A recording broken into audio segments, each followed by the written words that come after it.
Boa noite, todos bem? Então, tá bom. Mais uma vez, sejam bem-vindos, é uma alegria muito grande recebê-los. Eu inicio hoje fazendo um agradecimento a todos. Aqui esse ano, aqui na Casa do Caminho, nós temos várias atividades, tanto com as famílias, nós atendemos 85 famílias, e eu agradeço por duas razões. Primeiro, que nós tivemos um bingo. Esse bingo, ele arrecadou uma quantia para uma casa co-irmã que nós ajudamos, que é a Cotique. E agora, em dezembro, nós temos uma outra atividade que também nós vamos fazer para as famílias da casa.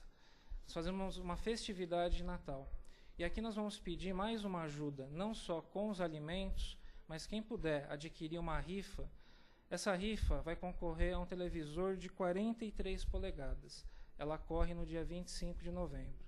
Quem tiver interesse, procura depois a Sandra. O valor dela é R$20. Tá? No sábado passado, nós estivemos atendendo as famílias. É um momento assim muito interessante para nós. O momento que o país vive é extremamente crítico. Então, esse salão no sábado estava lotado. E nós conseguimos fazer esse atendimento graças à doação que vocês passam para a gente. Por isso que eu faço o agradecimento, mas eu continuo pedindo. Quem puder nos oferecer um alimento não perecível, já vai estar ajudando assim bastante em relação a isso. E a casa, ela tem algumas outras assistências. Na sexta-feira, é um trabalho específico para os dependentes químicos e para os familiares.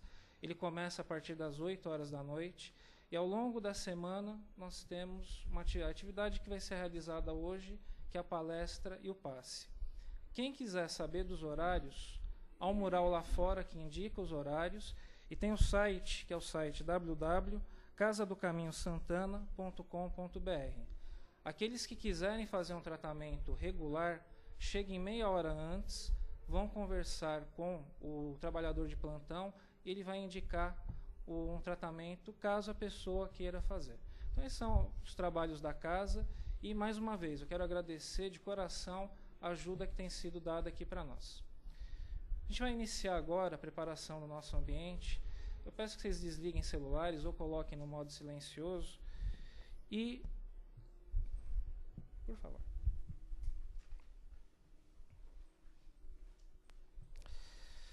Toda reunião espírita, ela inicia e ela vai finalizar com uma prece. Então, a partir desse momento, o tratamento que nós vamos começar a fazer na data de hoje, ele é iniciado pela espiritualidade que passa a identificar o que cada um necessita e o que cada um precisa. E nós, muitas vezes, nós enfrentamos dificuldades e adversidades. Nesse momento, nós jogamos ao alto toda a luz, toda a paz e toda a tranquilidade. Jesus sempre dizia que quando quando duas ou mais pessoas estivessem falando a respeito dele, ele se faria presente. E nesse momento, ele aqui se encontra. Pedimos à espiritualidade maior, aos amigos de luz, que nos deem o suporte, a sustentação necessária, que nós possamos ser atendidos naquilo que buscamos.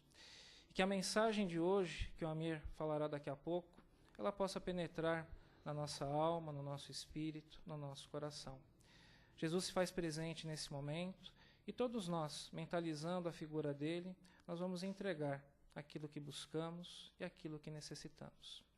Que assim seja, com a graça de Deus. Eu recebo aqui mais uma vez o nosso amigo Amir, que falará sobre a sabedoria do bem viver.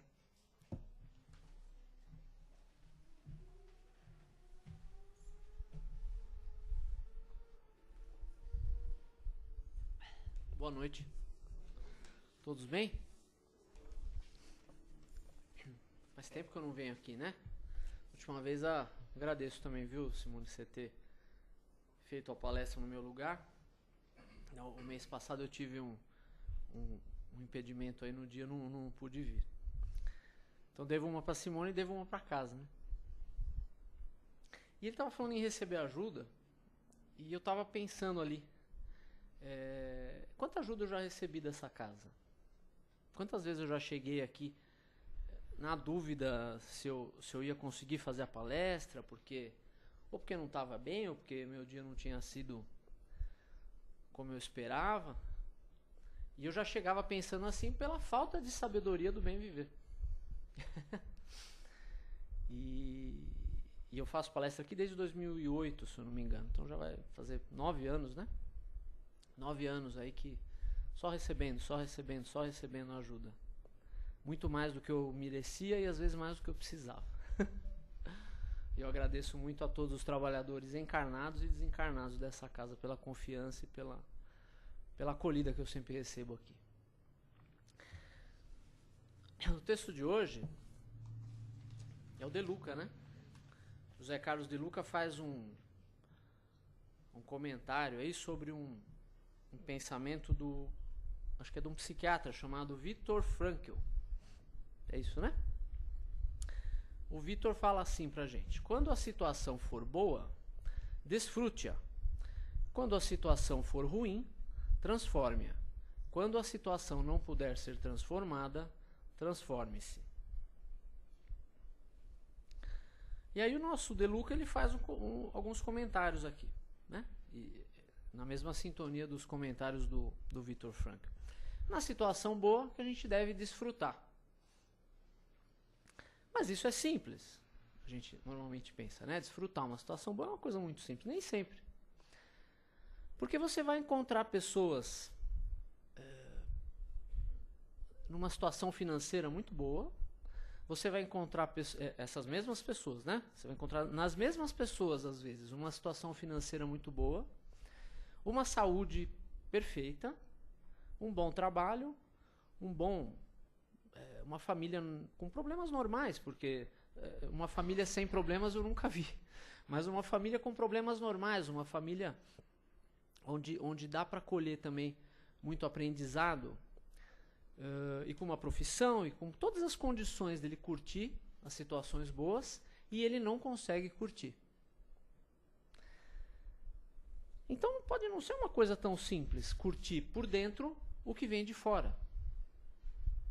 E aí me lembra uma lição sublime do Cristo, que está no livro Boa Nova, que é um livro da psicografia do Chico Xavier, ali do Espírito Humberto de Campos, onde ele narra ali algumas coisas que ele ouviu no plano espiritual, né? Ele retrata como um folclore do céu, mas ele afirma que todas aquelas coisas realmente aconteceram mais ou menos daquela maneira. Daquela maneira meio romanceada que ele conta, mas com fatos verdadeiros. E ali ele lembra Jesus chegando nas primeiras pregações em Jerusalém, e ele tentando explicar para o pessoal o que era o reino de Deus. Né? Ele começa tentando explicar, o primeiro ali que ele começa a explicar é talvez dos mais necessitados ali que tinha, que era um sacerdote. E ele retrata ali como ele fazendo parte de um grupo de sacerdotes ociosos. E ele pergunta, né, para o Cristo: mas o que você está fazendo aqui? Vê ele com aquelas roupas de Galileu, achou um pouco, eram vestimentas diferentes, e ele consegue perceber ali que ele não era dali, né? Ali ele fala assim: eu venho trabalhar pela edificação do reino de Deus. Ele fala: mas o que você... Ele fala uma série de coisas lá, mas eu quero focar nisso. O que você pensa ser isso? E ele fala: o reino de Deus é a obra divina no coração dos homens.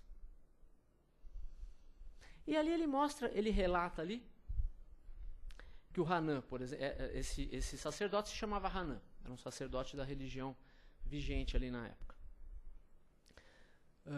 E era uma pessoa, assim como todos os sacerdotes da época, gozava de um certo prestígio, de uma situação ali bastante confortável no sentido material, do respeito da população e do respeito até dos romanos. E as perguntas que ele faz ali para Jesus, mostrando que eram perguntas assim de quem estava julgando Jesus pela aparência, e perguntando assim de quem que ele teria o apoio para fazer aquilo tudo, tal, mostrava que ele, apesar de toda essa situação, ele fala assim: conheces os códigos do templo? E Jesus fala: conheço o amor e a verdade. Conheces Roma ou Atenas?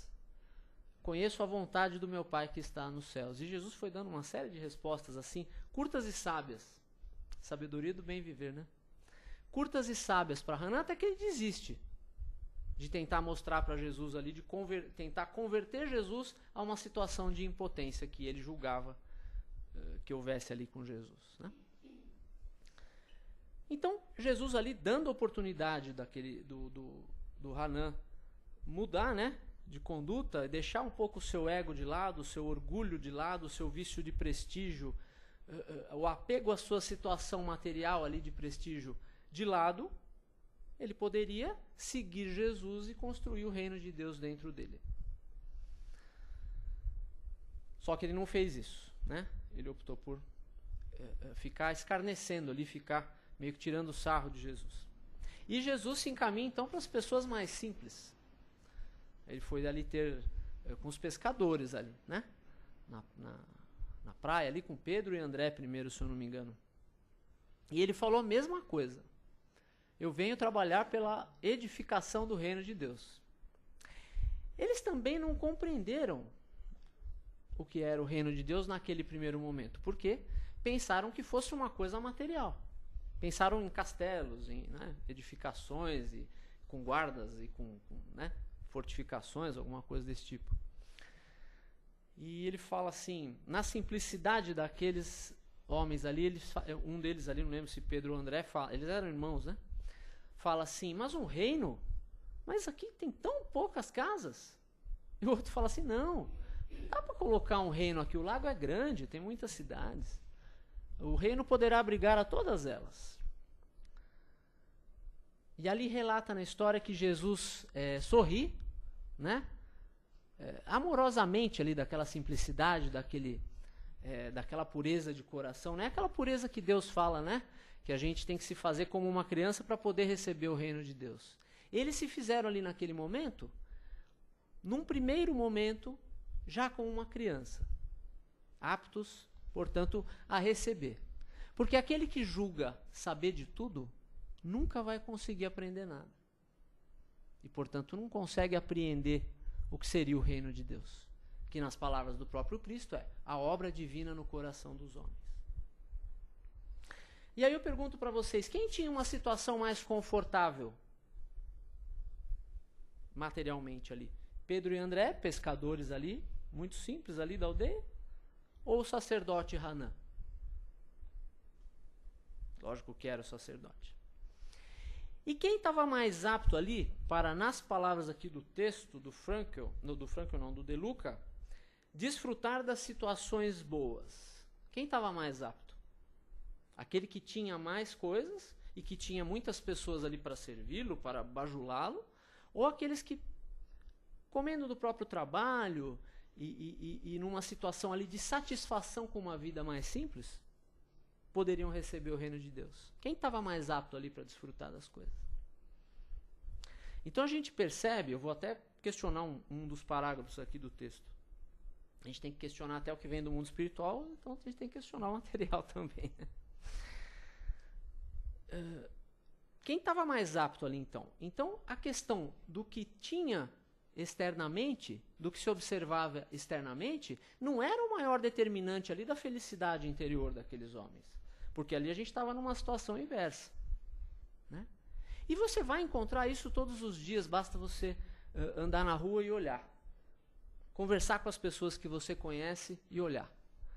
Você vai ver pessoas com uma vida cheia de problemas, assim, no sentido material, com saúde na família, o irmão desempregado, o filho envolvido com isso, a mãe doente e o outro sem dinheiro para pagar as contas e tudo.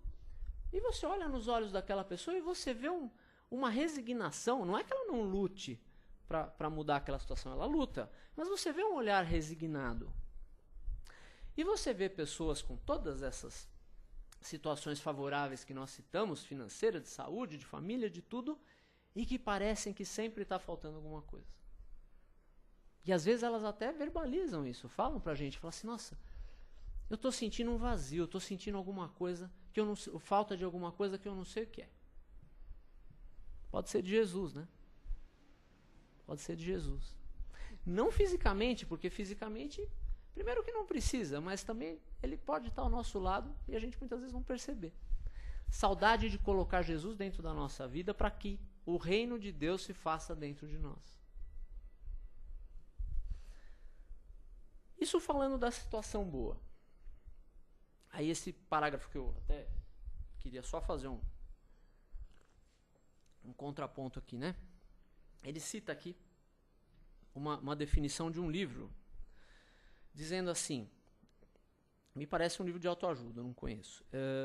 Na vida real, o que existe é uma felicidade homeopática, distribuída em conta-gotas.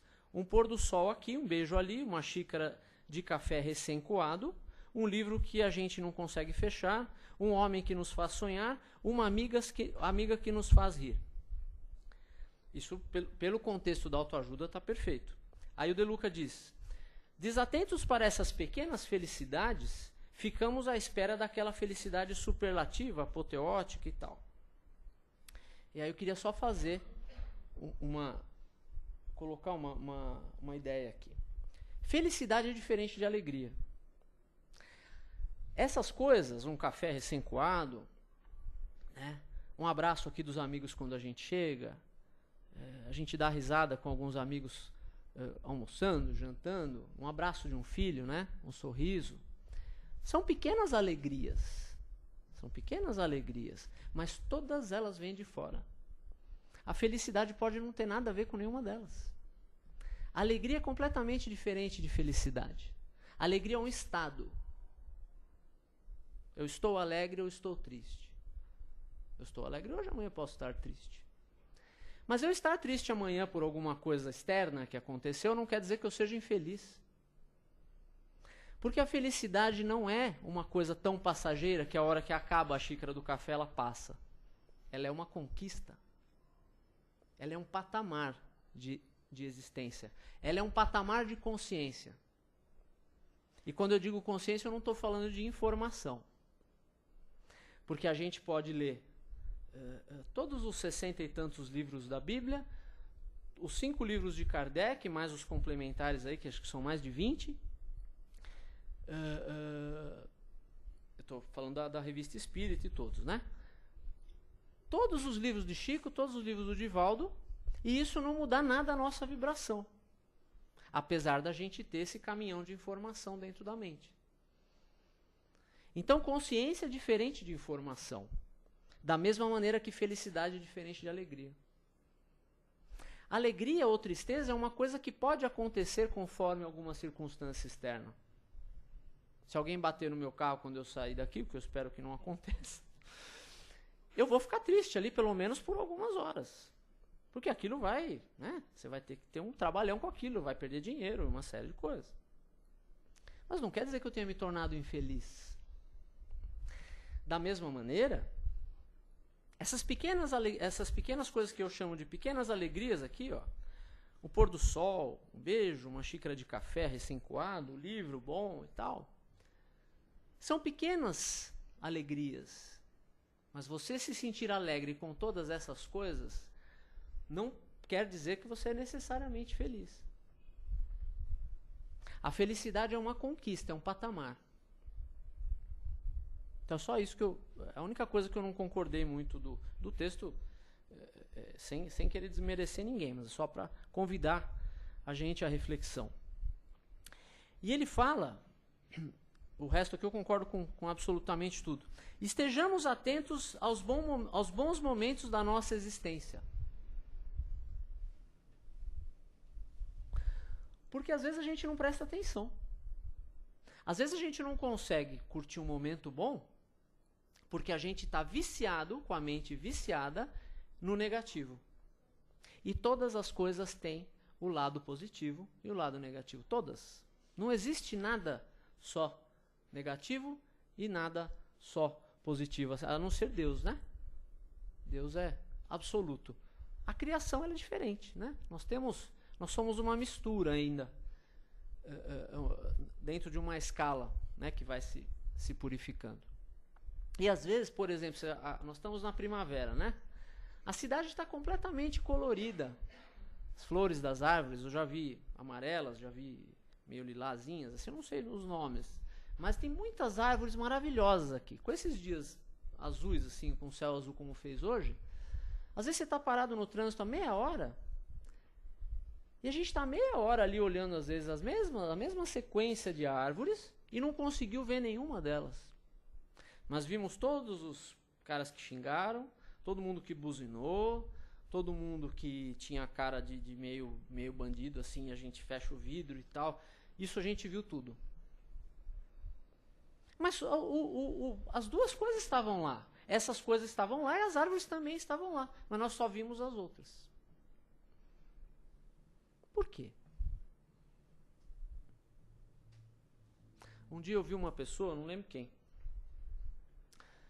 dizendo que para você ficar bom em alguma coisa, na média, você precisa gastar 10 mil horas fazendo essa coisa. Mas eu fiz algumas contas e em alguns casos eu vi que bate mesmo. Você fazer uma formação universitária sólida, fazer uma residência médica, tudo, acho que pode não estar muito longe da realidade esse número. E da mesma maneira que essas coisas profissionais, esse treinamento da gente do olhar é prática. É estar atento. Não só estar atento ao que está fora, mas principalmente atento ao que está dentro. Porque o que não nos deixa aqui, como ele fala, desfrutar as situações boas, não é o que está fora. É o que está dentro. Se você pegar um cara que nem o Dalai Lama, por exemplo, ele não vai deixar escapar essas situações todas aí conflituosas que eu falei, mas certamente ele teve a capacidade de ver todas as árvores, de apreciar a beleza de tudo, de ver o bom, que às vezes o bom tem muito mais do que o mal. E a gente vê o mal menor e não vê o bem maior. Isso pode acontecer no nosso dia a dia, isso pode acontecer nas situações da nossa vida, isso pode acontecer em todas as situações. E acontece às vezes até na gente. Como eu disse agora, a gente entra no meio aí, querendo chegar no meio da escala aí entre o simples ignorante e o arcanjo. Aí a gente está um pouco para trás ainda do meio, né, em termos de planeta, pelo menos. E a gente, às vezes, se vê em si mesmo só o mal. As pessoas nos elogiam, a gente não consegue aceitar. A pessoa vem dizer que você tem uma energia boa, que você é legal conversar com você, que é legal estar do teu lado, e às vezes você olha e fala assim, não, por que esse cara está falando isso? Porque a gente, às vezes, não vê as próprias qualidades. Às vezes vê os defeitos, a gente tem que ver as duas coisas. Os próprios defeitos e as próprias qualidades. Porque isso é ser honesto consigo mesmo. Porque aquele que só vê as qualidades se torna orgulhoso. Portanto, prisioneiro do ego. E aquele que só vê os defeitos acaba caindo muitas vezes numa coisa que às vezes é até pior, que é uma falsa aparência de humildade que ele faz um papel para ele mesmo. Fala assim, olha, eu não posso ver as minhas virtudes, porque aí eu vou ficar orgulhoso, então eu fico achando que eu sou uma porcaria. Se você estiver achando que você é uma porcaria, você está dizendo que Deus não foi suficientemente competente para criar. Portanto, nenhum de nós é uma porcaria. Nós estamos, sim, caminhando. O que talvez faça de nós uma porcaria é a gente não fazer o esforço que já conseguimos fazer para melhorar. Ou seja, é uma questão mais de esforço do que de estado. Então ele fala das situações de desfrutar, das situações fala das situações aqui que a gente não presta atenção, né? Ele fala assim, ó, lembre-se das coisas que vão bem na sua vida. Saber que você tem um lar para voltar, uma cama para dormir, alguém para abraçar e uma esperança para viver. E isso é uma coisa muito importante, a gente desenvolver o sentimento de gratidão.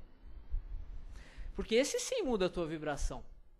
Ainda que você não tenha muita informação sobre o Evangelho, sobre a doutrina, sobre uma série de coisas, simplesmente o fato de ser grato a tudo e a todos, a Deus pela vida, pelas oportunidades, por estar aqui, por estar agora, aqueles que convivem conosco, né? Essa energia da gratidão, esse sentimento da gratidão nos torna, ao contrário daquele orgulhoso que eu falei no começo, que ele se fecha para aprender coisas novas porque acha que já sabe tudo, A energia da gratidão nos faz aptos a receber cada vez mais. A quem tem mais se lhe dará e terá em abundância. Aquele que não tem, até o pouco que tem lhe será tirado, ou até o que tem lhe será tirado. O que significa isso? Significa que essas coisas são exponenciais. Vocês sabem como é uma curva exponencial? Ela é mais ou menos assim, ó.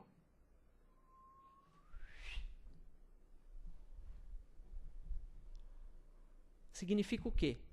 Que ela demora para subir. Ela fica ali meio no horizonte, dependendo, lógico, da função matemática ali. Mas uma característica comum dela é que quando ela começa a subir, ela vai embora. É nisso que eu vejo o significado dessa frase. A quem tem, mais se lhe dará e terá em abundância. Porque aí você começa a ter mais consciência, vai gerando mais consciência, você vai ficando mais consciente, já está livre dos acertos com a lei e, portanto, se torna apto a receber cada vez mais. Mais consciência e mais felicidade. Embora essa felicidade não necessariamente seja da maneira que nós vemos aqui no mundo material. Que essa felicidade é uma felicidade ainda numa visão superficial, né? Então essa energia da gratidão é muito importante. Ele fala, quando a situação for ruim, transforme-a. E aí a gente volta para aquela pergunta que eu tinha feito. A situação é ruim mesmo? Olha bem. Ou nós é que estamos vendo só a parte pior da situação e deixando toda a parte boa para lá. Mastigando ali o caroço do abacate e deixando toda a polpa para lá. Pode acontecer. Porque muitas vezes nas nossas encarnações, devido às experiências e a maneira com que nós lemos as experiências, às vezes a gente desenvolve uma espécie de vício de sofrimento. É não fazer aquele treinamento de ver o bom nas coisas. E aí quando a situação é ruim mesmo, a gente chega à conclusão que não é o meu olhar que está viciado e a situação é ruim mesmo, aí é o momento da gente estudar a situação. Estudar a situação? É. Mas não é transformá-la que ele fala, é. O Frankl faz a proposta da gente transformá-la. Mas lembra do Paulo, apóstolo? Não vos conformeis com o mundo, mas transformai-vos pela renovação do vosso entendimento. O cara falou isso há 2000 anos. Ele devia saber o que estava falando ali pelos frutos que ele produziu. Então vamos pensar. Essa situação que eu acho que é desfavorável, o que ela está tentando me ensinar? O que ela está tentando amolecer em mim? Ou no que ela está tentando me tornar melhor e mais forte? Porque só tem essas possibilidades. Ah, mas não tem a possibilidade de Deus estar fazendo isso porque Ele quer me ver sofrer? Não, não tem essa possibilidade. Tem a possibilidade dele tolerar o seu sofrimento, sabendo que daquilo, se você colaborar, pode vir daqui a pouco uma situação melhor, um aprendizado melhor, um desenvolvimento de uma potencialidade que ainda não foi desenvolvida. Então ele não quer o nosso sofrimento, ele simplesmente tolera. Tem um livro, quem souber me ajuda, eu não vou saber. Acho que, eu não sei se é do André Luiz ou Emmanuel, que algum mentor, acho que é do André Luiz, algum daqueles vários mentores ali que ele conhece, fala assim, olha, Deus ama tanto o verme como o arcanjo que o representa junto ao verme. E ele tolera o inferno no sentido simbólico, no sentido da dor, daquela dor horrível, né, que às vezes a gente acha que está sentindo pelo menos ou sente mesmo. Tolera o inferno como quem acolhe um filho coberto de chagas. E quem tem filho aqui sabe como é tocante essa palavra. Como dói na alma da gente, né? Então ele tolera o sofrimento, mas ele não causa o sofrimento. E o sofrimento não, como é que eu vou dizer? Não é objetivo de Deus, o objetivo é o aprendizado. É que às vezes o sofrimento é o último recurso para nos fazer aprender alguma coisa que a gente se nega. Só por isso, ele tolera o sofrimento como quem acolhe um filho coberto de chagas. Ou seja, o aprendizado tem que ser feito para a nossa própria felicidade, ou seja, para a gente não precisar mais passar pelas experiências dolorosas daqui a pouco. Porque a finalidade é essa, a gente não ter mais débitos com a lei, para se liberar de tudo isso. E por isso que às vezes algumas dessas coisas são doloridas. E disso a gente tem que saber, primeiro, que nenhuma delas é por acaso, ou seja, tem um propósito maior ali envolvido. Segundo, não é eterno. Nenhum mal é eterno. Essa foi uma das grandes boas novas que a doutrina espírita trouxe para nós, é essa, de saber que nenhum sofrimento é eterno. Ele tem data e hora para acabar. Mas quando que o meu sofrimento vai acabar, amigo? Quando não precisar mais dele. No minuto seguinte em que não precisar mais dele. Vou dar um exemplo. Muitos de nós vimos a casa espírita para buscar a cura física, a cura de doenças. Mas muitas vezes o que a gente quer na cura é ficar curado para continuar fazendo aquilo que nos tornou a gente doente, que nos tornou doentes. Muitas vezes a gente vem à casa espírita pedir aquele autoconhecimento, né? Pedir para fazer preces e entender as coisas para se conhecer melhor.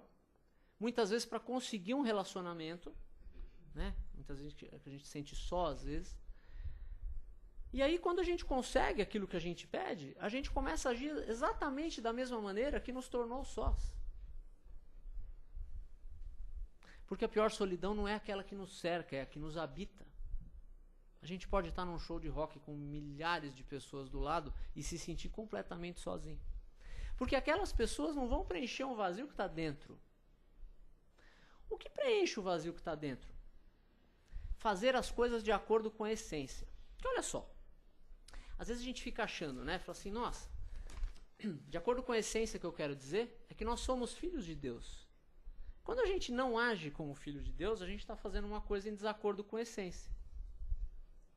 Em desacordo com a essência, que em última análise é divina, porque foi Ele que nos criou, não tem como ficar bom, né?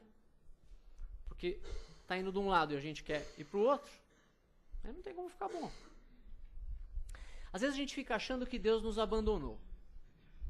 Mas não tem como acontecer isso, Deus nos abandonar, porque na própria obra lá de André Luiz, se eu não me engano, fala, a gente vive no fluido cósmico universal, certo? A gente vive imerso, tanto aqui como no plano espiritual, a gente está imerso no fluido cósmico. Na obra de André Luiz tem um trecho lá que fala que o fluido cósmico é o plasma divino, é a exteriorização do pensamento da mente de Deus.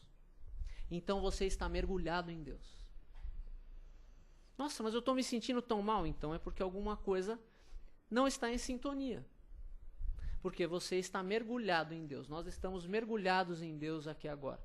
Nossa, mas isso não é panteísmo? Não, eu só estou dizendo, a criação e o Criador e a criatura não são a mesma coisa.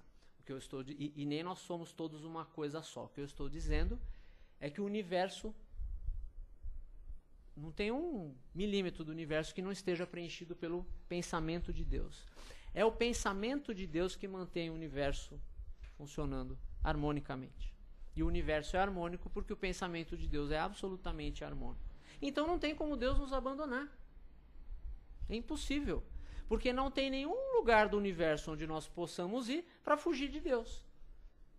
Ele está grudado na gente a todo momento. Estamos imersos nele. Só isso já faz a coisa ficar mais leve, não faz? Quando a gente pensa, nossa, onde é que está Deus que não está?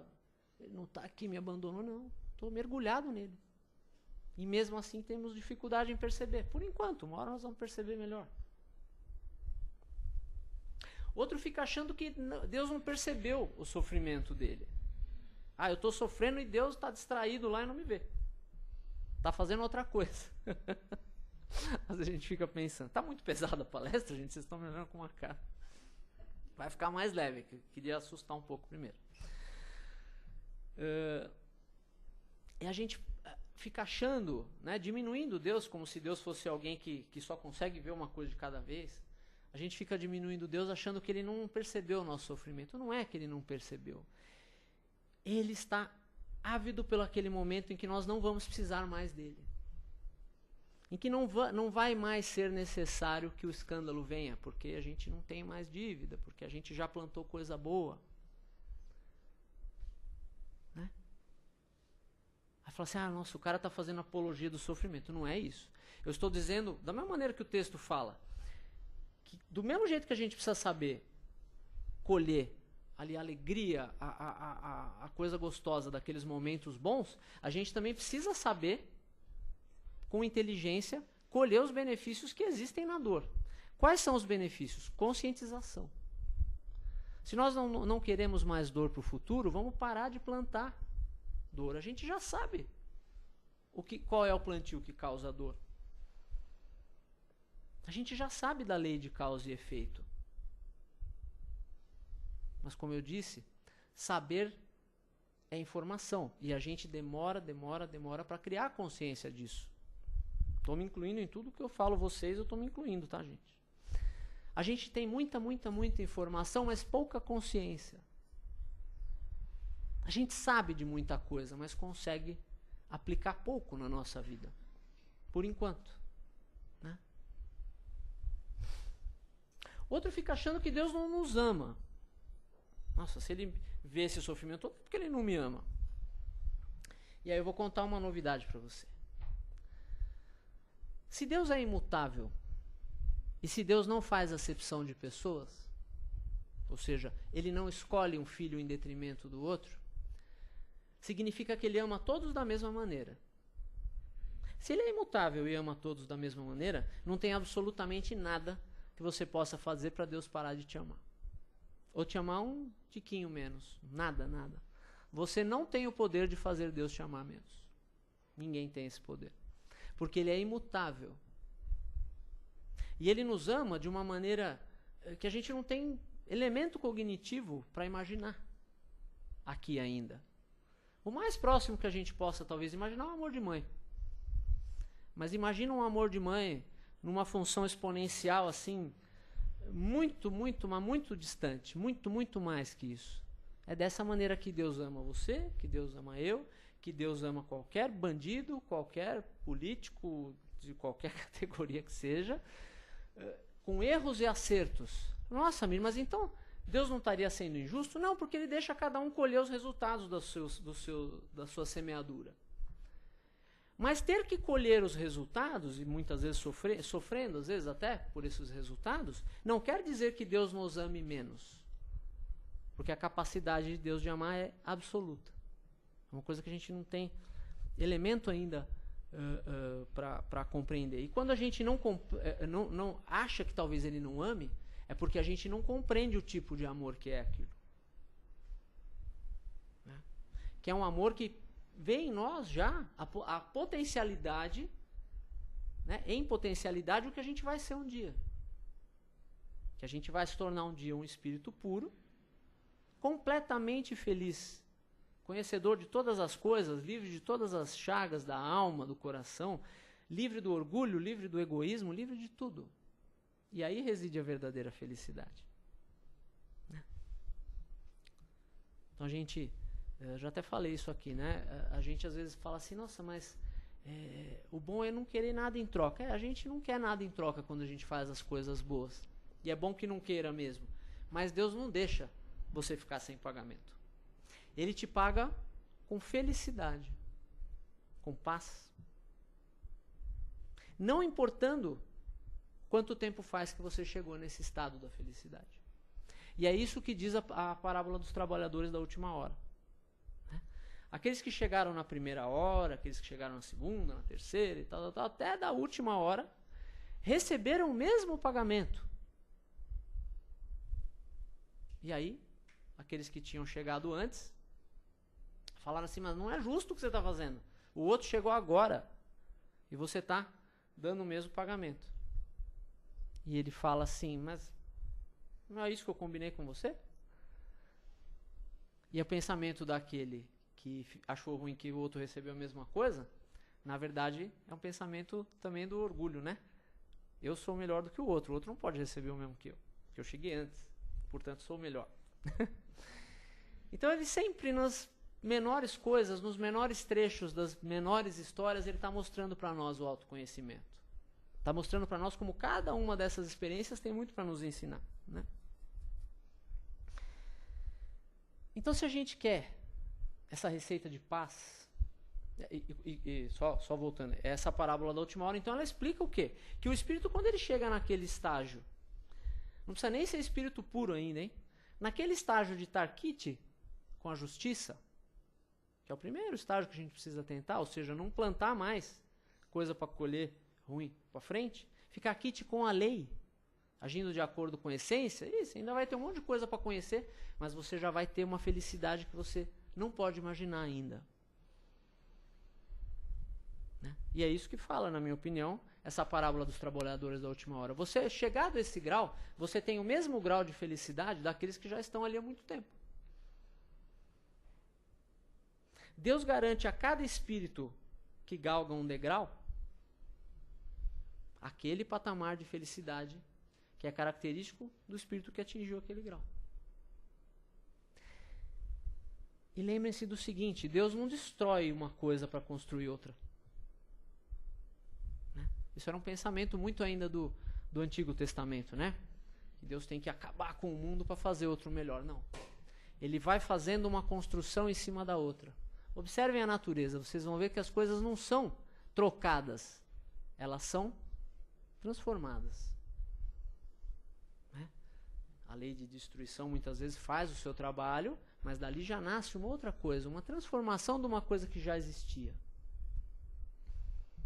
E Deus faz assim em tudo, no conhecimento, nas nossas virtudes, nas religiões. Né?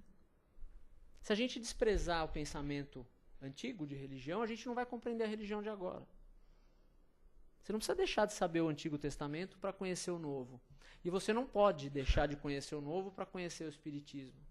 E sei lá, mais o que Deus vai trazer para a gente, à medida que a gente tiver condição de receber. Né?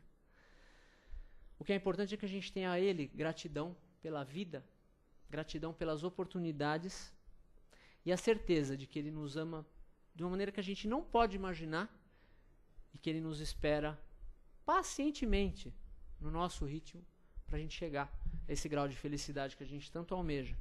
Que talvez não é a felicidade que a gente consegue enxergar hoje, mas é uma felicidade que a gente vai ter de uma maneira definitiva, né? De uma maneira cada vez mais conforme a nossa essência que é divina.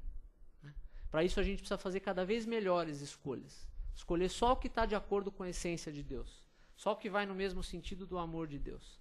Sempre que a gente conseguir. Que Ele te acompanhe e facilite e inspire cada uma dessas escolhas. Obrigado.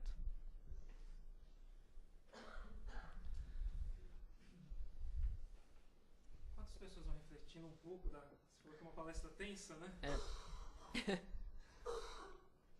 Muito se fala em resignação. É um ponto recorrente dentro da doutrina. Resignação é a mesma coisa que conformismo? É a mesma coisa que aceitação passiva? Aí até para você esclarecer bem. Uhum. Não. Você resignar-se, vou dar uma opinião assim, como eu vejo a resignação, é você fazer de tudo para se livrar do sofrimento, mas sem se revoltar. Né? Porque a hora que a gente se revolta contra qualquer coisa que nos atinge, ou a gente está achando que Deus é injusto, ou a gente está achando que Ele errou. Assim, Deus não estava num dia bom hoje, de vez em quando Ele pisa torto aí e erra. Não. Isso é coisa nossa, Deus não erra.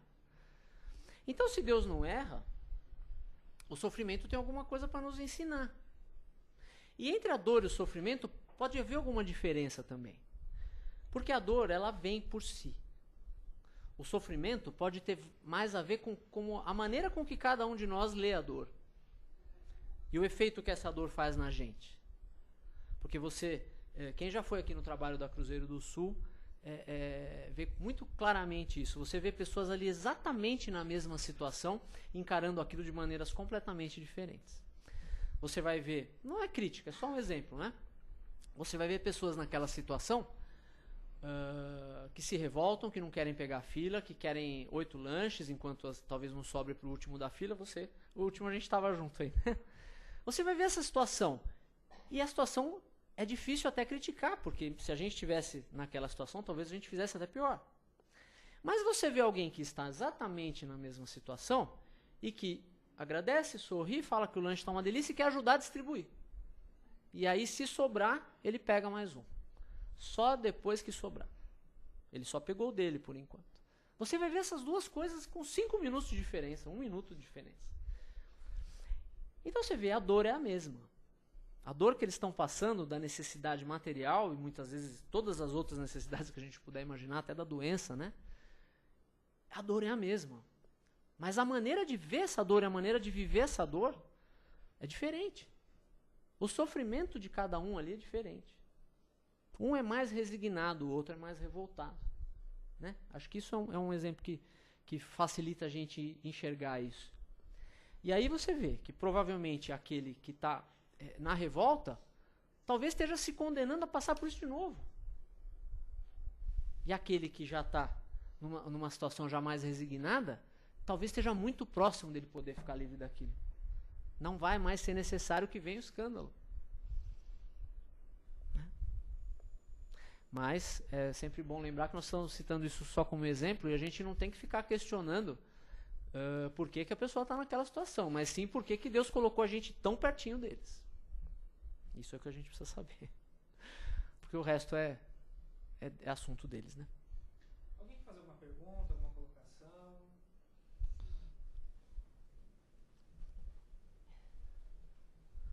Vocês estão muito sérios, viu, gente? Tô achando que eu pesei a mão hoje na parte. Você estava falando do Viktor Frankl, ele tem a proposta de trabalho dele, depois que ele saiu do campo de concentração, foi avaliar, ele já era um psiquiatra e, enfim, já tratava com questões da mente antes, daí ele vai para o campo de concentração e lá ele começa a observar que existiam 2 grupos de pessoas, aquelas que diante da adversidade sucumbiam e aquelas que diante da adversidade, que podia ser modificavam a adversidade e aquelas que se modificavam. E aí, quando ele cria a logosofia, é exatamente para entender como essas pessoas que transformavam-se diante da realidade conseguiam extrair forças para poder sobreviver e viver. Né? A primeira etapa era sobreviver e depois viver.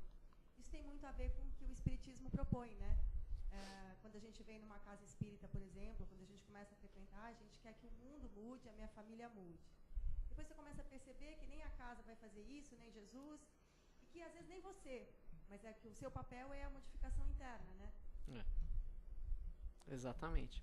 Quem quiser ver um exemplo lindo disso, um exemplo extremo, na verdade, né? Disso que ela falou do campo de concentração, assista A Vida é Bela. Não sei se...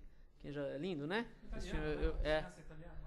Eu chorei 2 vezes já assistindo esse filme. Maravilhoso, é maravilhoso. E essa questão da gente se transformar diante da adversidade, eu citei o Paulo, por exemplo, na palestra, né? Ele fala assim, nossa, ele está falando, não vos conformeis com o mundo, mas transformai-vos pela renovação do vosso entendimento. E alguém poderia pensar, mas nossa, mas por que ele está falando isso? Ele fala isso com a maior autoridade do mundo, né? Porque ele mesmo fala, olha, eu naufraguei, sofri, fui preso, me quebraram todo, recebi as 39 chicotadas, lá era um limite, né, que se podia dar no condenado, porque as 40 seria o máximo, então você não podia dar em ninguém a 40, porque poderia aparecer alguma coisa pior, né? Então ele recebeu ali as 39 chicotadas e tal, mas deixo para trás o que não interessa e caminho na direção do meu alvo. Então ele falou isso com conhecimento de causa, né? Porque ele se transformou de um perseguidor a alguém que transformou tudo aquilo numa força de ação de acordo com a essência, como a gente estava falando. Né? Ele se transformou diante da adversidade. Né? É isso, Simone? Alguém mais?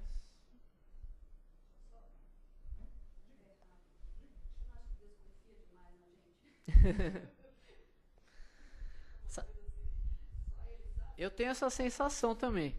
Mas sabe por que ele confia? Porque ele sabe o que ele criou. Então ele sabe que não erra. Ele sabe que acertou.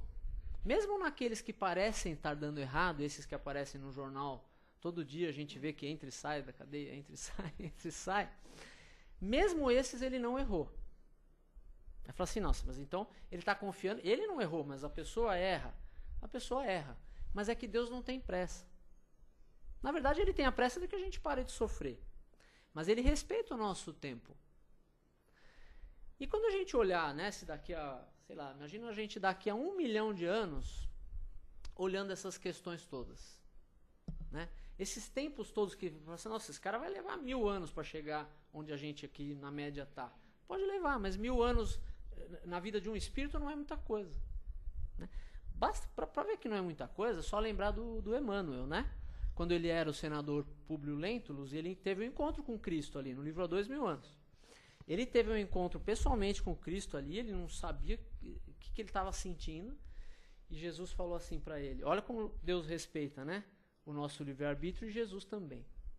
Olha, você está diante agora do momento da tua vida, orgulhoso senador, em que você pode poupar muito sofrimento depois e, eu não lembro exatamente as palavras, mas pode trilhar um novo caminho. Porém, está no teu querer, na tua vontade, aproveitar esse momento agora ou somente daqui a alguns milênios.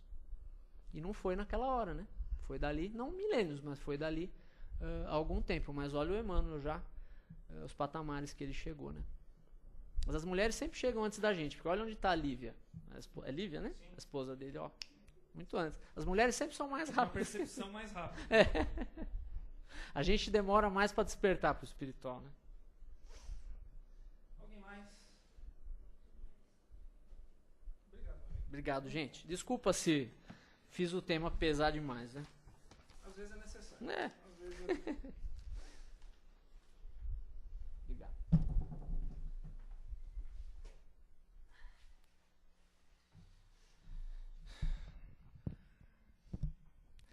Embora o Amir tenha falado que o tema foi forte, mas acho que muitas vezes nós temos que tomar um certo chacoalhão. O Espiritismo ele é consolação, mas ao mesmo tempo ele nos desperta atenção, nos desperta algumas questões que estão adormecidas. E a religião, seja ela qual for, ela tem muito esse enfoque de nos despertar. Às vezes momentos que, como a Amir também colocou, que na nossa vida está tudo errado, porque muitas vezes nós deixamos a religião de lado. Seja ela qual for, a religião ela tem justamente a ligação com Deus. E a doutrina espírita, ela coloca exatamente isso. A consolação, o entendimento, a compreensão, mas também o despertar. Eu convido agora a todos, nesse momento, dando continuidade aqui ao nosso tratamento, à nossa assistência de hoje, nós vamos agora caminhar com Jesus mentalmente, através dos pensamentos, e vamos, por meio das vibrações, levar o amor, a fraternidade, a solidariedade. Pessoas que enfrentam dificuldades maiores do que as nossas, como eu disse aqui no início, nós temos aqui na casa uma quantidade imensa de pessoas que enfrentam problemas materiais muito sérios.